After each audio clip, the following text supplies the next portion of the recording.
বন্ধুরা, আজকের এই রেসিপিটা খেলে প্রত্যেকেই মনে করবে যে মাছ মাংসের কোনো রেসিপি মনে হয় খাচ্ছে। একদম অনুষ্ঠান বাড়ির মতন স্বাদ, আর ততটাই নরম তুলতুলে। তো চলো শুরু করে দিই। আমি মীনাক্ষী, তোমাদের সবাইকে স্বাগত জানাচ্ছি স্বাদের ঠিকানায়। আজকে তোমাদের সঙ্গে শেয়ার করব বাঁধাকপি আর মুসুরির ডালের একটা অপূর্ব স্বাদের রেসিপি, যেটা যে কেউ খেয়ে ভুল করতে পারে, যে মনে হয় কোনো আমিষ পদ খাচ্ছে, মাছ বা মাংসের কোনো রান্না খাচ্ছে। তো তার জন্য আমি বাঁধাকপিটাকে ভালো করে কুচিয়ে নিয়েছি। আর আমি যে বাঁধাকপিটা দেখালাম সেটা কিন্তু পুরোটা আমি নেইনি, অর্ধেকের একটু বেশি, মানে ধরো 4 ভাগের 3 ভাগ আমি নিয়েছি। নিয়ে ভালো করে এরকমভাবে মিহি করে কুচিয়ে নিয়েছি। তো এই বাঁধাকপিটাকে সেদ্ধ করে নিতে হবে।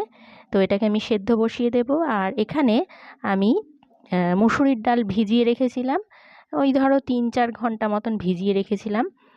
ডালগুলো বেশ ভালো রকম ভিজে ফুলে উঠেছে। এখন এই ডালটাকে বেটে নেব।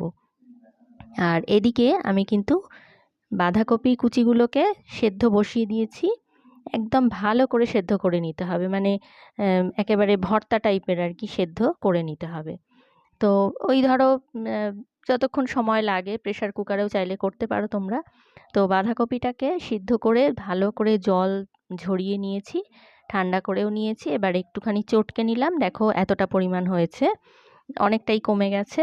এবার আরও একটু খানিকক্ষণ হাত দিয়ে ভালো করে চটকে একদমই নরম হয়ে গেছে এটা।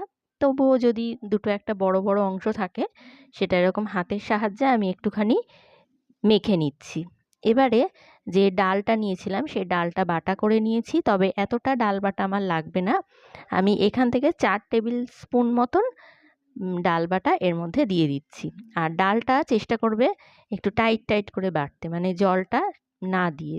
ডালটা অলরেডি ভিজেই ছিল, সেই জন্য আমি কিন্তু এর মধ্যে এক্সট্রা কোনো জল ব্যবহার করিনি। তো ডাল বাটাটা নেওয়ার পরে আমি এর মধ্যে পরিমাণ মতন লবণ দিয়ে দিচ্ছি, স্বাদ মতন লবণ। এবার দিয়ে দিচ্ছি হলুদ গুঁড়ো, আর এখন এর মধ্যে দিয়ে দেবো লঙ্কার গুঁড়ো। এটা কিন্তু ঝাল লঙ্কার গুঁড়ো, মানে বেশ একটু ঝাল ঝাল হবে, সেই জন্যই দিলাম। আর এরপরে দিয়ে দিচ্ছি একটু গরম মশলার গুঁড়ো, এতে করে খুব সুন্দর একটা ফ্লেভার আসবে। এবারে এর মধ্যে আমি দিয়ে দিচ্ছি রসুন থেতো করা, মানে খুব ভালো করে থেতো করে নিয়েছি, চাইলে বেটেও নিতে পারো, একদম মিহি করে পেস্ট করেও নিতে পারো। আর এখন এর মধ্যে দিয়ে দিচ্ছি 2 চামচ পরিমাণ বেসন। বেসনটা দিলে এটা একটু, মানে একটু টাইট হবে ব্যাপারটা, যেহেতু বাঁধাকপিটা আমি সেদ্ধ করেছি, তাই এর মধ্যে একটু জলো ভাব তো আছেই। তো সেই জন্য বেসনটা দিলাম। বেসন যদি মনে হয় প্রয়োজন পড়ে তাহলে আরও একটু দিতে পারো, তবে আমি আর দেইনি বেসন। আর বেশি বেসন দিলে ফ্লেভারটা কিন্তু, মানে বেসনেরই গন্ধ আসবে আর কি, সেই জন্য অল্পই আমি দিয়েছি।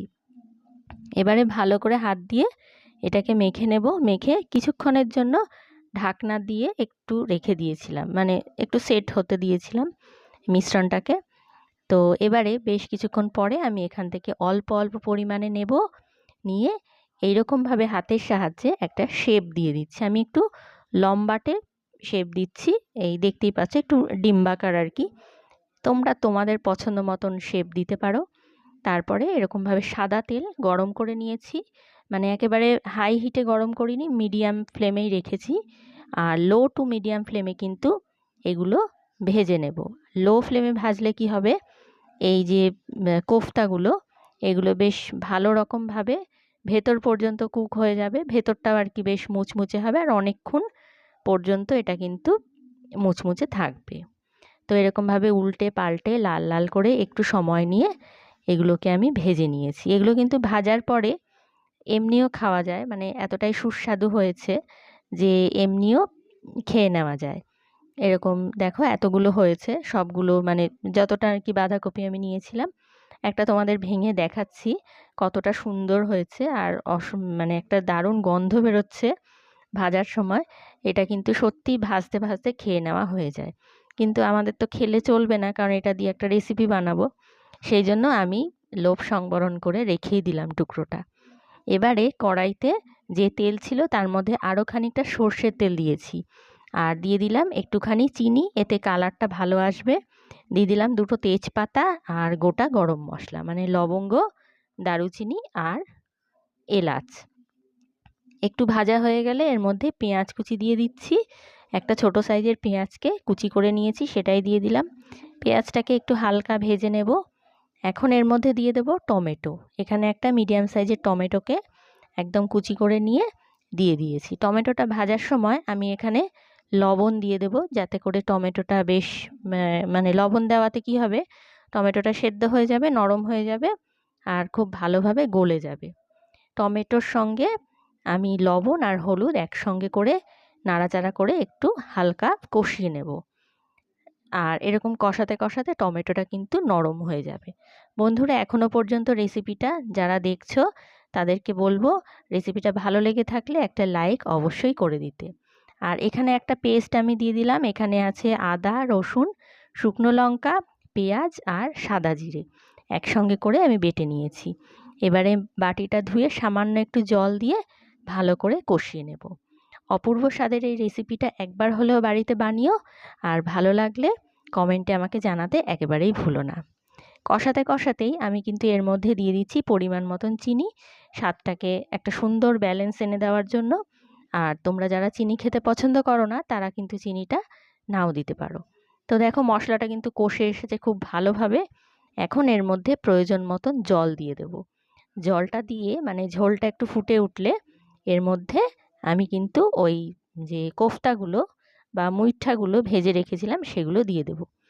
তো দেখো ঝোলটা ফুটে উঠেছে। এখন এর মধ্যে আমি ভেজে রাখা মুইঠাগুলো দিয়ে দেবো। তোমরা হয়তো ভাবছো এত ঝোল কেন, এত পাতলা ঝোল, এর মধ্যে কি স্নান করতে নামবো সাঁতার কাটতে? একেবারেই না। মানে এই ঝোলটা কিন্তু একদম শুকিয়ে গাঢ় হয়ে যাবে। যখন সার্ভ করব তখন কিন্তু দেখা যাবে একটুও গ্রেভি নেই। কারণ কি, এই যে কোফতাগুলো বা এই মুইঠাগুলো ঝোলটা কিন্তু অনেকটাই টেনে নেবে। তো বেশ কিছুক্ষণ, ওই ধরো মিনিট 7-8 মতন আমি লো ফ্লেমে রান্না করে নিয়েছি। ভালো করে ঝোলটাকে ফুটিয়ে নিয়েছি। আমি বেশিক্ষণ কিন্তু রাখিনি, তাহলে সমস্ত ঝোল একদম মানে টেনে যেত, পুরোটাই শুকনো হয়ে যেত। এরকম অবস্থাতে আমি নামাবো, কারণ এটা থাকতে থাকতে একদম কিন্তু ঝোল শুকিয়ে যাবে। তো আমাদের কিন্তু রান্নাটা একেবারেই কমপ্লিট। বাঁধাকপির মুইঠা গরম ভাতের সঙ্গে দুটো হলেই এনাফ, সত্যি।